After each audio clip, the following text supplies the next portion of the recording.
Hola, ¿qué tal amigos? El próximo 27 de abril, en la fiesta de la Divina Misericordia, todos pondremos nuestros ojos ante la Plaza de San Pedro, donde seremos parte de una celebración histórica, la canonización de Juan XXIII y Juan Pablo II. En estos dos grandes pontífices encontramos un gran ejemplo del buen pastor que va en busca de la oveja perdida. El primero, promoviendo la paz y la unidad entre los cristianos. El segundo, llevando a cada rincón del mundo su mensaje de amor, paz y reconciliación. Sus palabras nos siguen invitando a no temer y a abrir nuestro corazón a Jesucristo. Hombres de profunda amistad con Dios que nos enseñan a encontrar en la oración una fuente de paz y fortaleza. Acompáñenos en este pequeño recorrido a conocer la vida de estos dos grandes hombres para poder vivir con gran devoción este inigualable acontecimiento.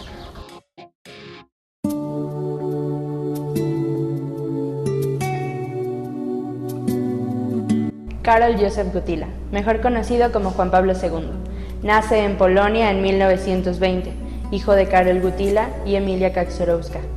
En su familia encuentra el amor en Cristo. A los 9 años, Karol pierde a su madre, lo que lo lleva a tener una conexión más grande con su padre. Comienza a estudiar el idioma alemán, lo que le permite darse cuenta de la facilidad que tiene para aprender diferentes idiomas.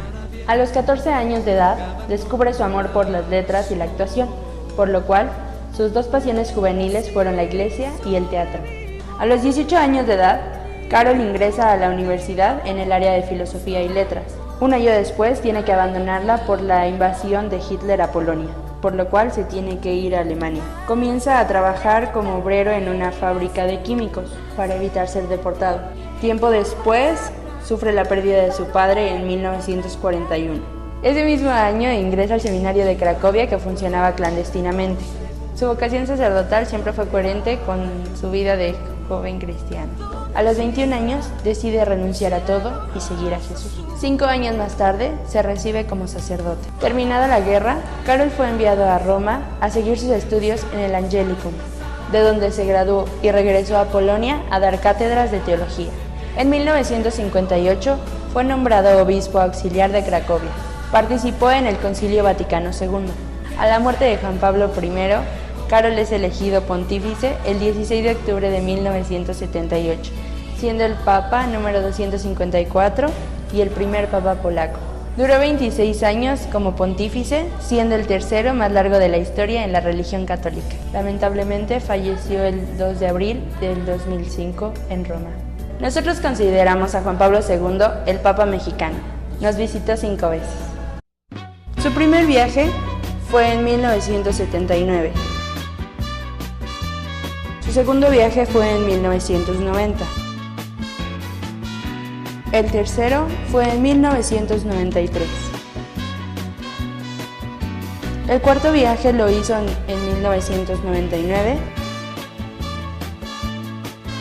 Y su último viaje lo hizo en el 2002. El 13 de mayo de 1981, ante una plaza de San Pedro repleta, el turco Ali Akka disparó contra el Papa Juan Pablo II, dejándolo gravemente herido. Los proyectiles tocaron el dedo índice, el codo derecho y el vientre. Ante los ojos atónitos de la multitud, la figura fuerte del Papa se desplomaba. Pese a que nunca se escuchó una palabra de perdón por parte del agresor, el Papa solicitó durante el año jubilar al presidente de Italia el indulto para el condenado. La petición fue aceptada, por lo que abandonó la cárcel el 13 de junio del 2000. El milagro de la beatificación.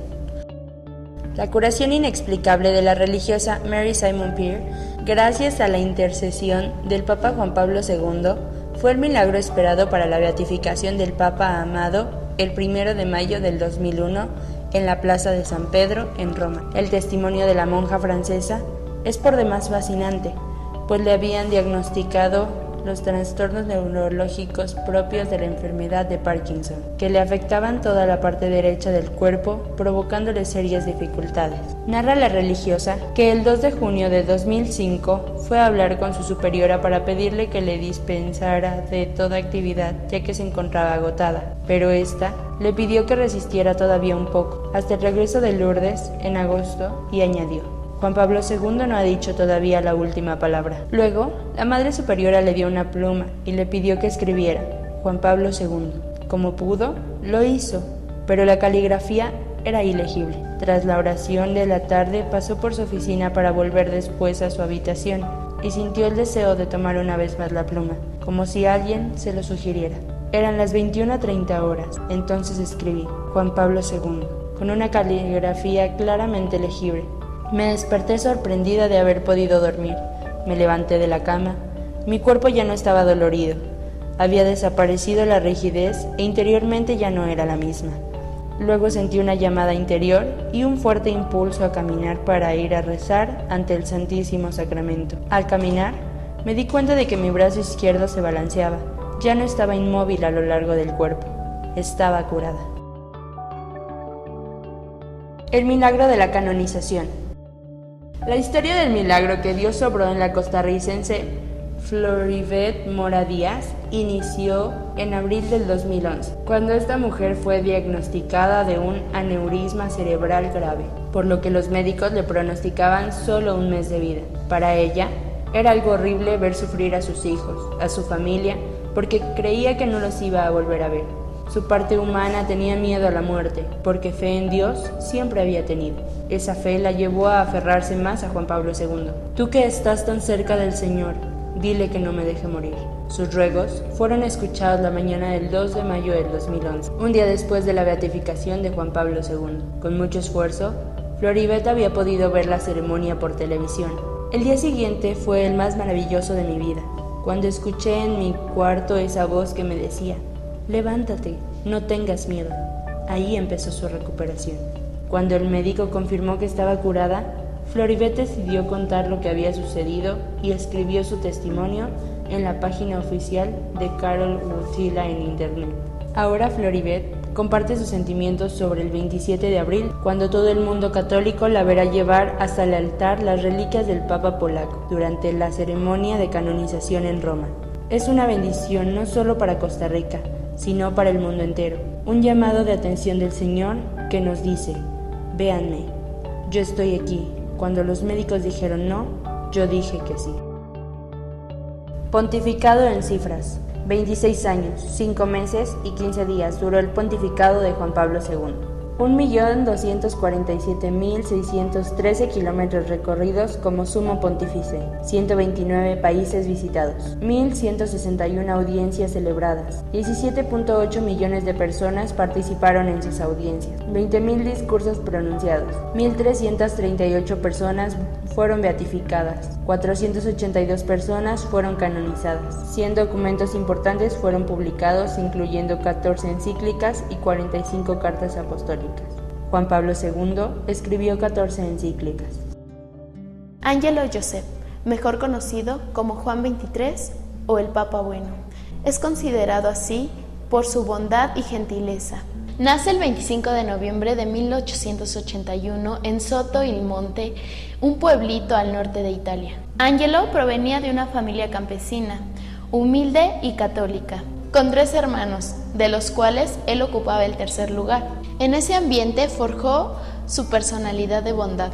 Llegó a ser como un padre para sus hermanos, humilde y manso. Asistió a la escuela de su pueblo, combinando así sus estudios con el trabajo agrícola. Desde pequeño, él experimentó el llamado del Señor al sacerdocio. A los 11 años de edad fue admitido en el seminario. Posteriormente, en 1901, se le fue otorgada una beca para incrementar sus estudios teológicos. Sin embargo, tuvo que interrumpir su preparación para cumplir con su servicio militar. Pero en 1903 regresó a Roma para así culminar sus estudios con un doctorado en teología. El 10 de agosto de 1904 fue ordenado sacerdote y su primera misa la ofició al día siguiente en la Basílica de San Pedro. Con el estallido de la Primera Guerra Mundial, en 1914 se incorporó en Bérgamo al ejército, ofreciendo su servicio primero en la pastoral sanitaria y a partir de 1916 como capellán militar. Terminada la guerra, hacia 1921 fue llamado a Roma, donde fue nombrado por Benedicto XV prelado doméstico de su santidad, una misión que le llevó a visitar obispos de Italia, Alemania, Francia, Bélgica y los Países Bajos. El cardenal Angelo Joseph contaba con 76 años cuando el 28 de octubre de 1958 fue elegido para suceder al Papa Pío XII. El nuevo vicario de Cristo asumió el nombre del apóstol Juan, el discípulo amado. A pesar de su edad, Juan XXIII se preparaba para asumir un gran reto: convocar un nuevo concilio ecuménico. Juan XXIII supo acoger la inspiración del Espíritu Santo, llevó adelante la convocatoria del Concilio Vaticano II. Por su humilde deseo de ser un buen párroco del mundo, supo ver la necesidad de que la Iglesia reflexionara sobre sí misma para responder adecuadamente a las necesidades de todos los hombres y mujeres pertenecientes a un mundo que se alejaba cada vez más de Dios. Para esto, planteaba una actualización hacia adentro, presentando a los hijos de la Iglesia la fe que ilumina y la gracia que santifica, y hacia afuera, presentando ante el mundo el tesoro de la fe a través de sus enseñanzas. Estas dos dimensiones se manifestaron constantemente con su pontificado. Los documentos emanados del Concilio Vaticano fueron 4 constituciones, 3 declaraciones y 9 decretos. Poco después de la inauguración del Concilio Vaticano II, el Papa Bueno se enteró de su enfermedad mortal, que le llevó por un largo camino de pasión, ofrecido por toda la Iglesia. Juan XXIII muere el 3 de junio de 1963. El cuerpo de Juan XXIII se encuentra incorrupto en la Basílica de San Pedro.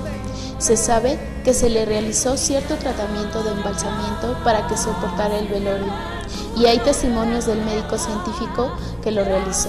Sin embargo, es extraordinario que se preserve tantos años en este estado.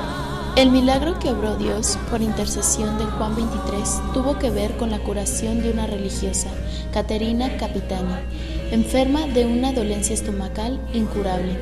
Corría el año de 1966, 3 años después de la muerte del Papa, cuando la entonces joven, examinada por los médicos de Nápoles, recibió el terrible diagnóstico: perforación gástrica, hemorragia con fistulación externa y peritonitis aguda. Un caso a todas luces desesperado, en el que el desenlace fatal había sido ya aceptado por la familia. Sin embargo, el 22 de mayo de 1966, las hermanas de la enferma, sabedoras de que Caterina era una ferviente admiradora de Juan XXIII, le colocaron una imagen del Papa en el estómago. Pocos minutos después, la religiosa comenzó a sentirse bien y pidió de comer.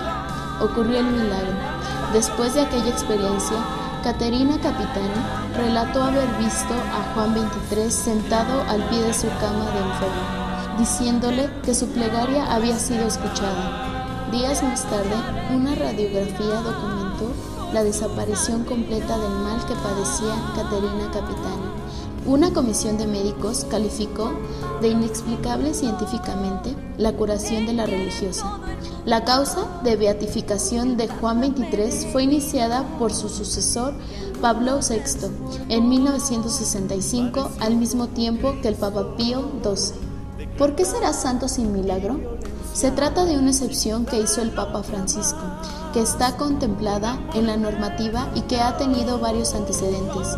Las principales razones por las cuales se procedió a la canonización son básicamente 2. La primera tiene que ver con el vasto culto litúrgico ya dedicado al beato. La memoria litúrgica de Juan XXIII, oficialmente inscrita en el calendario de las iglesias particulares, se configura de hecho como algo semejante a la de un santo. La segunda de las razones fue justamente la petición de los padres del Concilio Vaticano II, que inmediatamente después de la muerte de Juan XXIII esperaron su inmediata canonización, incluso con el acto del concilio. Pese al breve pontificado, Juan XXIII publicó 8 encíclicas.